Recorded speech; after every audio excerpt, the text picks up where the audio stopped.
chỗ đây một xe nó khó bao đó đây thì sáu bao rồi thì chỉ biển biển họ bị thay đua thế chỗ đây là say đó nó khó bao lúc khó là luôn đấy nó qua chùa nó này một kia hơn này nó một kia hơn này này cái gì này một xe nhớ thay chạy nó nữa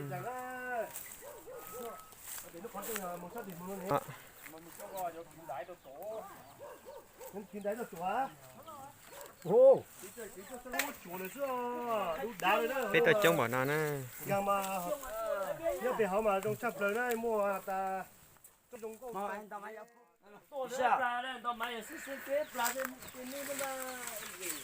nhờ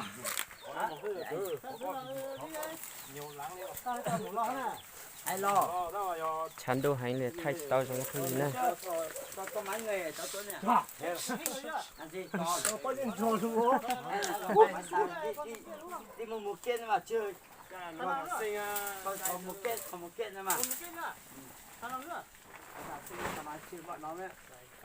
một xe khó pan nè nó nọ nè đây đây một tí cùng nhau rồi gọi điện tin phải dùng cái này cái pin rồi họ mới mang đến đi đâu không có coi nhỉ không có rồi mong là phải có một cái nha không có luôn có gì mà uống được đâu anh đâu đỏ không nó có đàn cả khó nhung à chứ cả anh phẳng khó nhung à tôi cũng muốn họ giờ cua dành cho gì cao nó là với nó chỉ cu nè cu à khó chùa thì cú ya khó chùa la rồi đó chứ đó cha你到买到公主没不被那就不没多了，到买下你们我讲了啦。 này xuống xuống đây cầm hộ cháu này gà li nó rồi hậu xin ơi phải gì nè Nhưng mà tỏ là tao nói cũng tốt. Như nói cho họ như phụ linh nào để ít tuổi ở tuổi tuổi rồi ta chỉ tao nói cũng một nào lại chú là cầm hộ cầm cháu ấy ủa nhóc cười nè muốn nhớ cười lên mà chú anh á chú quay này một chiếc tàu này biết phải áo này ra biaอยากกินหมูเฮาไปหัวเทีย có để máy chú anh nhé cái không nào mua nhưng nó cái hai chỗ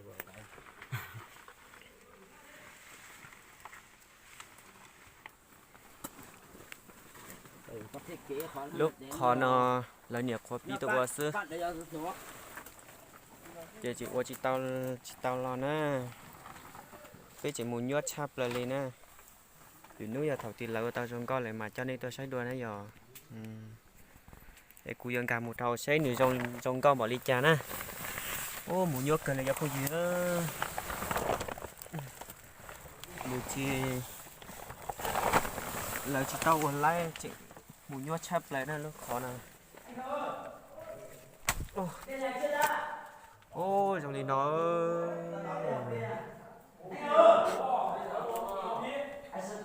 ô trong có cờ lê xa ô lọt cha lại cho phụ nữa chọn đúng cờ lê theo thay chỉ tao dòng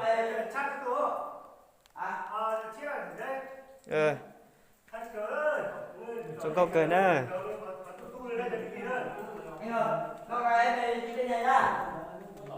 ô lọt cha cho phụ nữa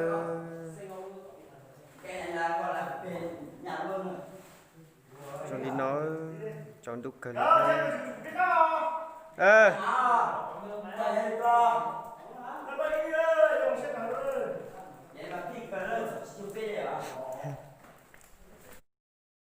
gì nữa tôi quá sáu tôi là nữa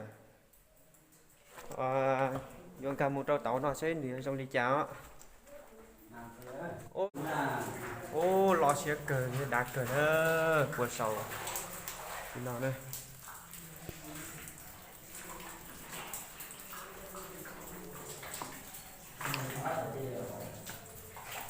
rồi chị hay nữa mua tiệc hai chờ trong có cờ này nữa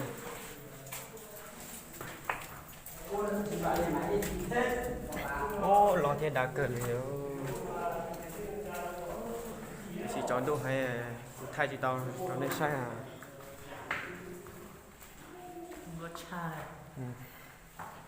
Hãy subscribe cho kênh Ghiền Mì Gõ để không bỏ lỡ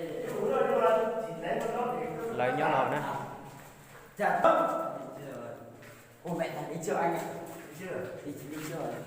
nhau đi nào Kalau mà nó cười đấy thì nó đúng rồi. Mà hiện cho cha biết chưa hiện tôi đã hiện hiểu tôi đấy. Đúng mà kalau punya nhà cười đấy, kalau mà ít là biết một thứ lúc họ chơi hậu bia, biết chỉ hậu bia cho sự sai đó. Mù, cũng có chơi hậu bia đó. Thầy quý vậy. Anh ạ, thì thầy cho. nó thay đua này ô lò thịt đà hành lý lò thịt đà hành lý nè Saya kata thay đua thay đó, rồi cần bia đó. rồi nè Đi học bia đó, cho cái gì đó. Em ăn được chưa? rồi Bắt đầu nhá.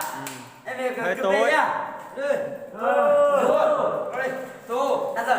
Ok. Đặt rồi. Tao đây thay đó. Đưa tao rồi. Một anh coi.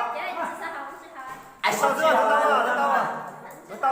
tao à. Đặt rồi. Tao biết chụp anh được tao nói cùng ai. Nhầm nó này. Gì vậy? Có thể gì hả? Tao đuổi đi nè. Tao đi thằng kia. bây là nhân họ đi nó Anh đi đâu rồi? Sáng cái kia được không? Ôi, ngồi chỗ này cho mình nổi chứ con gái cần cái ông này.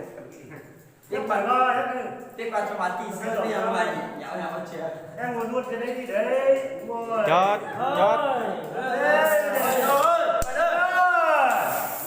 có chỉ là chọn đâu hay bỏ chỉ cho mình Quả cho mình rất to. Bà chị nhớ cho Nhau cho. cho tôi nào là dễ thì là Lò gì cơ đấy à? chưa vậy nó khác không thì thấy xe qua lại thì xe anh ạ. Rồi chỗ này Mẹ thằng này cái này cũng phải là hôm nay nhỉ? xin nó để xa độc tài đấy Ê, một là con ơi, mấy lần là con ơi. nó có một chút thôi Hả? Có đừng mất. sắc rồi đấy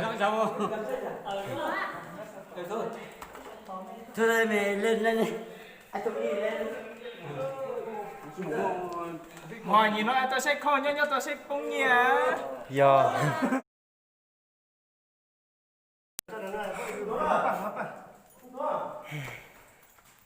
tại lò này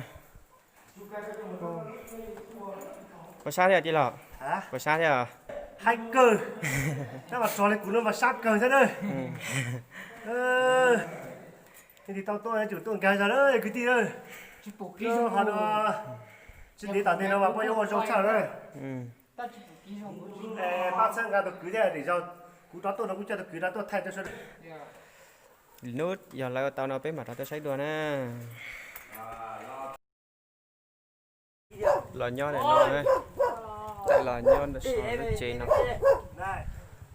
Đây để bao rồi thì tiền đâu kia đây nói. ta tỏi thì một say luôn chỉ thế này giờ cứ tí nữa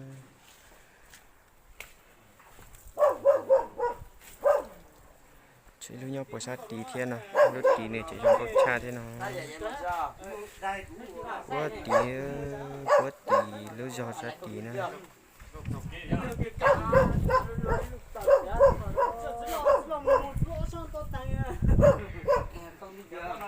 Chú vào chú chắc cái tôi cái em bú ha. Biết chơi con được gì không thật